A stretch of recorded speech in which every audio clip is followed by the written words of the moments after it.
2005 Ford Freestyle. Front brake pads and rotors and hub bearings. Okay? First thing you need to do is jack it up and support it. And then you're going to remove your caliper. It's held on by two caliper bolts, and those are 13mm heads. Remove both of those. Then you get yourself a flat blade screwdriver. Pry this up just a little bit, okay, just a little bit. I'll explain to you why. And then take a flat blade, go off to the side, in between the shim, the hardware, the bundle clips, okay? Go right here and pry the caliper out towards you to push the piston in. And then you want to do the same exact thing down here to help push the bottom piston in. Remember, it goes in like this, okay? So you don't press on the clips, because you might need the clips, because some brake pads don't come with them. Okay, so now once you got that pushed in, and you should be able to pull the caliper off. If you can't pull the caliper off, then you need to do it a little bit more. Okay, I got mine off. Swing it over off to the side. Get to that in a little bit. Now, if you notice that the pads got little nubs on them, okay? Well, those nubs get stuck on the piston. I know the piston's on this side, but just showing you. You get stuck on a piston, and the pistons are plastic. So when you pry them over, that little nub sticking out, you're gonna chip it, okay? You don't wanna do that, so that's why you push them in like I said, all right? Otherwise, you might have a nice chip right here, and it might even extend into the boot. So just be careful of that. All right, now you need to remove the caliper bracket and this steering stop, okay? Steering stop, caliper bracket, knuckle, okay? So be careful when you take these out. This does not fall and land on your foot or your air hose, okay? So you always want to hold on to this and that. Okay, this is what we're looking at. This is the steering stop, caliper bracket, okay? What you want to do is take the pads out, remove your bundle clips. My pads that they supplied me with didn't come with the bundle clips, so I'm going to reuse them. I usually replace them, but he didn't get them for me. So now you need to clean up your brackets. Clean up that rust inside there. Okay? And also make sure that these are not frozen. Your caliper slide pins are not frozen. What you want to do is take them off right here. Put some new Seal Glide inside there. On them, wipe them out, and shove them in there. Do not pack it inside here. You'll never push these back in. All right, so once you got that done, cleaned up, put some paint on them. Come over here, remove your rotor. Careful you don't drop it on your foot. Okay. Now, I'm replacing the hub bearing. But if you're not replacing the hub bearing, then you need to clean this surface up around it. These are stepped, so the inside here is, you don't really need to necessarily clean it too much unless it's got big lumps of rust in there, but you need to have this inner and outer part cleaned, okay? That's if you're not replacing the hub bearing. Okay, hub bearing, what we're gonna do, we're gonna do that in a second, but you need to get your bracket cleaned up and put some paint on it so that will dry. Okay, I got my brackets cleaned up. Put some paint on it and let it dry. Okay, gonna push the piston back into the calipers.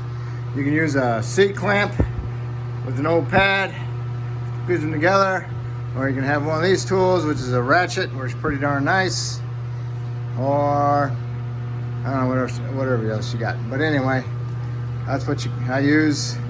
And then when you get the tool out of there, you want to hang it on a extension, a bungee cord or a hook. Don't hang it by the brake hose.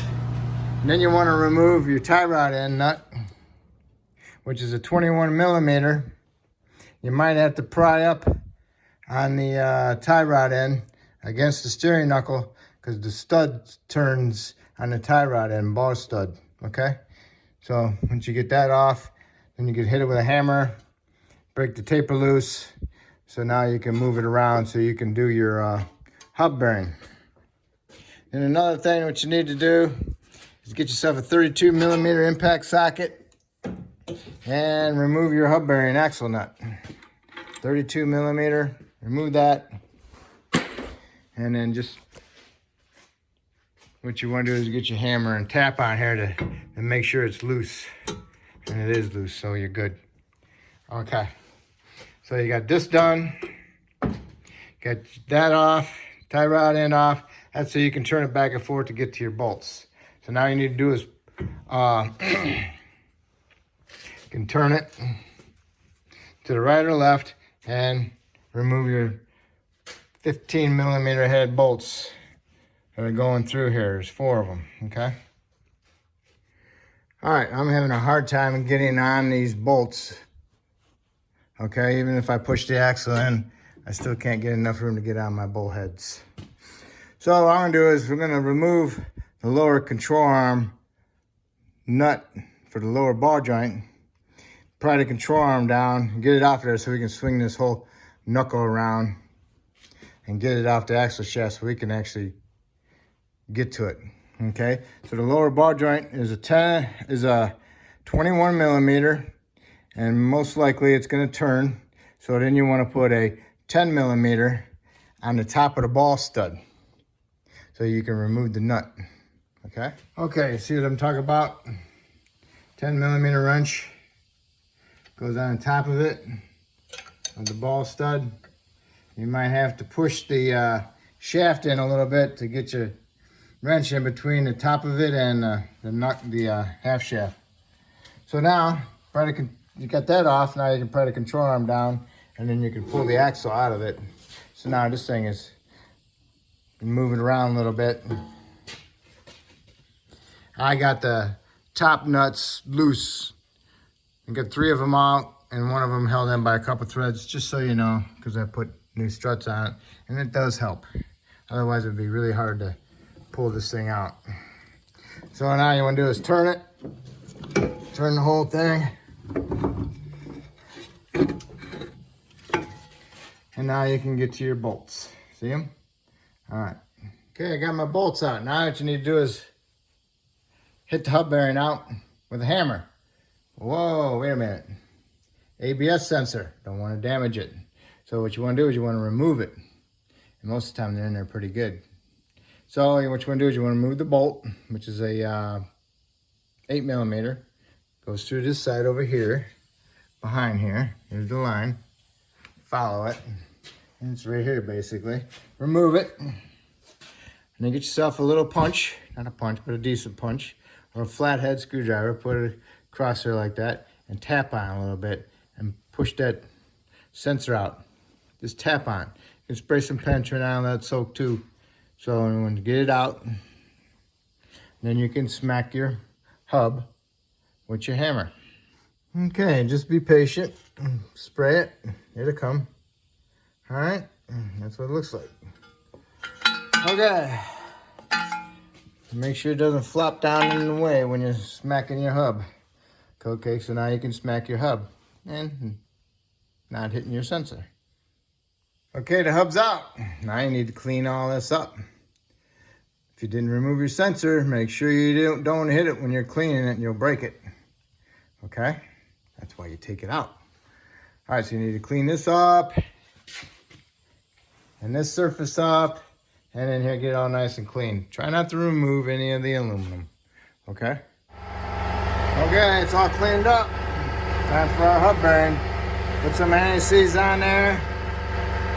And put your hub bearing on. Then you want to torque them. Torque them to 75 foot-pounds. Okay, you got your hub bearing in there. Put some anti-seize on your splines on your half shaft. Pry your whole thing out. Put the half shaft in. Put your nut on it. Pry your lower control arm down. Get your ball joint stud in there. And what you want to do is get your nut started from your ball joint. Put your 10mm wrench on top. Might have to push your half shaft in. Get the wrench on. Tighten your lower ball joint nut up. Remove your wrench off of there. And then next, what we're going to do is put on our rotor. Okay? Put some anti-seize on here. If you didn't replace your hub bearing, make sure this is nice and clean. Put some anti-seize on it. All right? And then we'll put our rotor on it. And then we'll put our caliper bracket on there. Okay, you got some anti-seize on your hub bearing. Put your rotors on there, but before you put your rotor on there, clean them up with some soap and water, some degreaser, glass cleaner. I like using Windex glass cleaner. It comes out nice for me. That's up to you. All right, so you got the rotor on there. Now you need to do is put your caliper bracket in there and your steering stop bracket, okay? The bolts go all the way through and the threads are in the caliper bracket, okay? So you need to snug those up and then torque them to 75 foot-pounds. And then next you can put your brake pads on.